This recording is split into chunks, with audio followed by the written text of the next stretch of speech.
Forum for RTI ఆధ్వర్యంలో నిర్వహించిన రాజ్యాంగ ఆమోద దినోత్సవ కార్యక్రమాల్లో ఆంధ్రప్రదేశ్ ఎలక్ట్రిసిటీ కాంట్రాక్ట్ ఉద్యోగుల సమస్యల్ని కమిటీ దృష్టికి తీసుకెళ్లి వినతి పత్రం సమర్పించబడింది. ఈ సందర్భంగా ప్రతినిధులు రాష్ట్రంలో పనిచేస్తున్న సుమారు 27,000 ఎలక్ట్రిసిటీ కాంట్రాక్ట్ ఉద్యోగులు తీవ్రమైన ఇబ్బందులు ఎదుర్కొంటున్నారని, వారి సమస్యల్ని తక్షణమే పరిష్కరించి న్యాయం చేయాలని ప్రభుత్వాన్ని కోరారు. తమ హక్కుల కోసం పోరాటం చేస్తున్న ఈ ఉద్యోగులకు న్యాయం జరిగేలా ప్రభుత్వం వెంటనే చర్యలు తీసుకోవాలని కమిటీని అభ్యర్థించారు. అదేవిధంగా అమరావతి రాజధాని ఉద్యమంలో విశేష పాత్ర పోషించిన మహిళా రైతులు ఫోరం ఫర్ ఆర్టీఐ కమిటీలో చేరి సంఘటిత శక్తిగా ఏర్పడడం కార్మికులకు స్ఫూర్తిదాయకమని ఎఫ్ఆర్టీఐ రాష్ట్ర ఎంప్లాయీస్ అధ్యక్షుడు మాండ్యం సుధాకర్ తెలిపారు. ఈ సంఘటిత బలం ద్వారా కార్మికుల సమస్యల పరిష్కారానికి మరింత వేగం వస్తుందని ఆయన ఆశాభావం వ్యక్తం చేశారు. ఆమోద దినోత్సవ సభకు వచ్చేసినటువంటి పెద్దలందరికీ కూడా హృదయపూర్వకమైనటువంటి పాదాభివందనాలు. ఈ అవకాశం నాకు కల్పించినటువంటి చంద్రమోహన్ గారికి ప్రత్యేకమైనటువంటి కృతజ్ఞతలు మరియు ధన్యవాదాలు. ఇంత పెద్ద రాజధాని ఉద్యమంలో తిరుపతి నుంచి వచ్చి ఇక్కడ మాట్లాడే అవకాశం ఇచ్చినటువంటి ఈ గ్రామ ప్రజలకి, అదేవిధంగా ఆ ఉద్యమాన్ని ముందు నడిపించినటువంటి మా తల్లులందరికీ కూడా మా ఏదైతే మా తరతరాలకి రాజధాని అవసరం అని చెప్పి మీరు తల్లి పాత్రతో పాటు రాజధాని నిలబెట్టే పాత్ర కూడా పోషించినందుకు మా యువత అందరి తరఫున మీకు పాదాభివందనము. సారు మాకు విద్యుత్ కార్మికులందరి తరఫున కూడా మాకు ఎఫ్ఆర్టీఐలో మీకు మంచి అవకాశం ఉంది.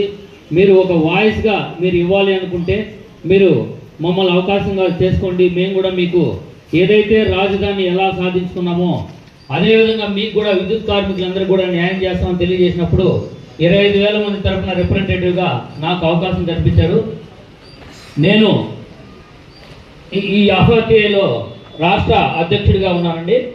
నేను విద్యుత్ కార్మికులందరికీ కూడా పెద్ద ఉద్యమాలు చేసినప్పుడు కూడా వాళ్ళకి ఒకటే చెప్పాను సార్, ఎఫ్ఆర్టీఐలో ఉన్నది ఒకటి ప్రశ్నించడం మొదలు పెడితే మీరు ఈ స్టేజ్కి వచ్చేస్తారు.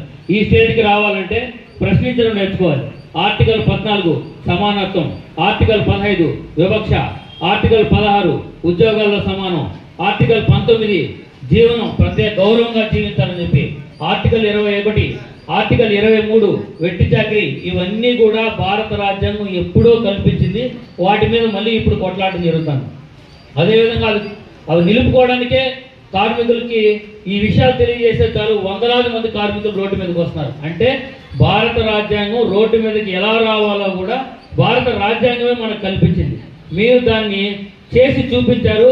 మిమ్మల్ని ఆదర్శంగా తీసుకొని 30 సంవత్సరాలుగా విద్యుత్ సంస్థలో వెట్టి చాకరీ చేసినటువంటి కార్మికులందరూ కూడా విముక్తి కల్పించడానికి మీరు ప్రధాన పాత్ర పోషించాలని చెప్పేసి సభాముఖంగా కూడా మా విద్యుత్ కార్మికులందరి తరఫున మిమ్మల్ని కోరుకుంటున్నానండి. ఎందుకంటే కూడా మీకు చెప్తానండి, 60 అడుగుల ఎత్తులో హైటెన్షన్లో పనిచేసేటువంటి కార్మికుడు చనిపోతే కనీసం వాళ్ళ కుటుంబంలో ఉద్యోగం రావాలంటే 3 సంవత్సరాలు పడతాను. కానీ ఈ కరెంటు ఎలా వస్తుందనేది చాలా మందికి తెలియదు. ఇక్కడ సబ్స్టేషన్లో ఉన్నారు, 20-25 సంవత్సరాలుగా వెట్టి చాకరీ చేస్తున్నారు. వాళ్ళకి జీతం తక్కువ, కానీ ఉద్యోగంలో మాత్రం 24 గంటలు మేల్కొని ఉండాలి. ప్రజలందరూ ఏమంటే ఎక్కువ జీతాలు తీసుకుంటున్నారు అన్నాడు. విద్యుత్ కార్మికురానికి తక్కువ జీతంతో పనిచేస్తూ వెలుగులు నింపుతున్నారు అందరికీ. కానీ విద్యుత్ కార్మికుడు సంవత్సరాలుగా చీకట్లో ఉండిపోతున్నారు.